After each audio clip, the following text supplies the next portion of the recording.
Tục trai mà muốn đó. Anh đi.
Tục trai ôm mới tục ôm là phải năng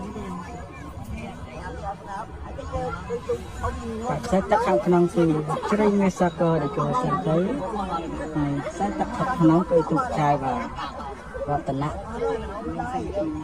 mình nghĩ sao một kỳ và còn có để làm cái này hỡi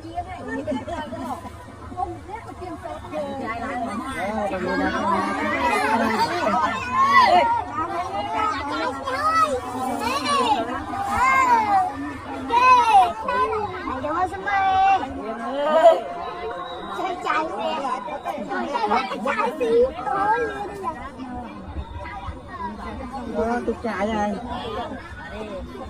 cha biết chuyện gì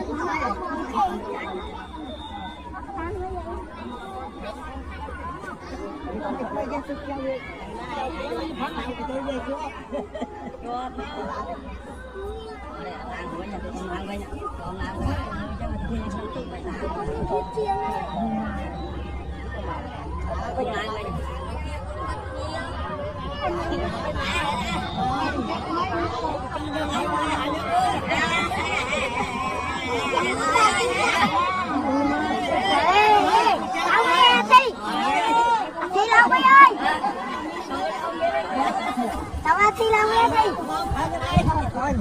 bắt em cái con không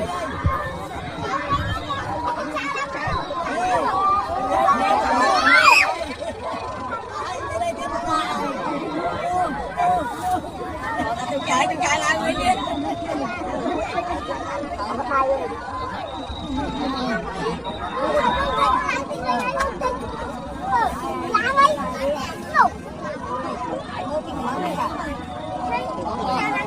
chạy lại người